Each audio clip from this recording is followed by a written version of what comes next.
আসসালামু আলাইকুম রহমতুল্লাহ। চারা বড় হয়ে যাচ্ছে সবার, এবং চারা এখন হচ্ছে স্থানান্তর করবেন, এবং যেখানে স্থানান্তর করবেন এই যে যে জমিটা, এই জমিটা এখন প্রস্তুত করতে হবে। তো এক ভাই প্রশ্ন করছেন যে ভাই এই জমিগুলায় কি দিব। শুধু এক ভাই না, অনেক ভাই হচ্ছে প্রশ্ন করছেন যে ভাই এই জমিগুলা প্রস্তুত করতে কি দিব। আমার তো হচ্ছে জমিতে এক জায়গায় হচ্ছে টাক পড়ে যায়, দুই তিন জায়গায় হচ্ছে যেটা আমরা হাইতে লাগা বলি, এই ধরনের সমস্যা আসে, এবং জমিও ততটা সুবিধার না। তো যদি একটু ফলন ভালো হয়, যদি চারার গ্রোথ ভালো হয়, সেক্ষেত্রে আমি জমি প্রস্তুতে মাটির নিচে কি ব্যবহার করব। তো এই ধরনের প্রশ্ন ইদানিং খুব পাচ্ছি, যেহেতু চাষাবাদ শুরু হয়ে গেছে অনেকটা, অনেক জায়গায় হচ্ছে হালি পেঁয়াজ লাগানো শুরু হয়ে গেছে। তো আজকে মোটামুটি এই বিষয়ের উপরে একটু কথা বলতে চেষ্টা করব।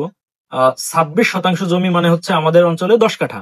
আর এই 26% জমিতে মোটামুটি আমরা মাটির নিচে 1 কেজি পরিমাণ হচ্ছে জিঙ্ক ব্যবহার করি।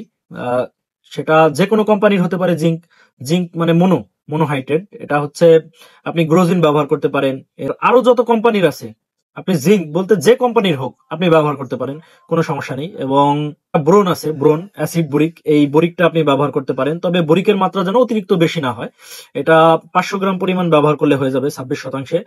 এবং হিউমিক অ্যাসিড আছে যেটা, এটা আপনি 1 কেজি পরিমাণ ব্যবহার করতে পারেন। এবং যেটা ন্যাপথলিক অ্যাসিড আছে, এটা আপনি 1 কেজি পরিমাণ ব্যবহার করতে পারেন। এবং ক্যালসিয়াম জিপ যেটা আছে, এটা আপনি কাঠায় হচ্ছে 1 কেজি, মানে 26% আপনি 10 কেজি পরিমাণ ব্যবহার করতে পারেন। তো এইখানে একটা বিষয় আছে, যারা হচ্ছে জিঙ্ক ব্যবহার করি, বা এই যে যে আমি কিছু অনুখাবার, কিছু মেডিসিনের কথা বললাম, যে এইগুলা সব করে কি একসঙ্গে করে একটা চটের উপরে বা একটা কাগজের উপরে সবগুলা সার ওষুধ দিয়ে একসাথে করে হচ্ছে ভাজায় এরপর হচ্ছে ছিটিয়ে দেয় জমিতে। এটা কিন্তু সঠিক কোনো উপায় না। আপনাকে ডিএপি যেটা ফসফেট আছে, এগুলাকে হচ্ছে আপনাকে আলাদা বুনতে হবে। এবং পটাশ সার যেটা আছে, এই আপনি চাইলে পটাশটা দিয়ে বাদ বাকি মেডিসিন দিয়ে একসঙ্গে সুন্দর করে মিক্স করে তারপরে হচ্ছে ব্যবহার করতে পারেন। তবে সার যদি আপনি প্রথম চাষে ব্যবহার করেন, এই মেডিসিন গুলা শেষ চাষের নিচে ব্যবহার করবেন। এতে করে আপনি রেজাল্টটা খুব ভালো পাবেন। যখনই জিঙ্কের সাথে হচ্ছে ফসফেটটা মিলে যায় বা মিশে যায়, তখন কিন্তু বিক্রিয়া ঘটে।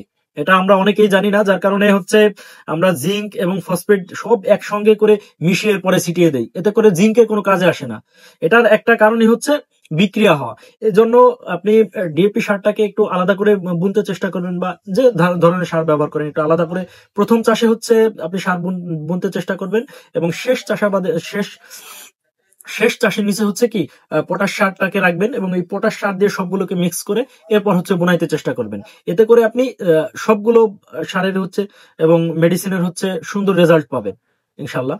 তো আজকে এবং আমার ভিডিও যদি ভালো লাগে, আমার ভিডিওটাকে একটু ছড়িয়ে দিবেন।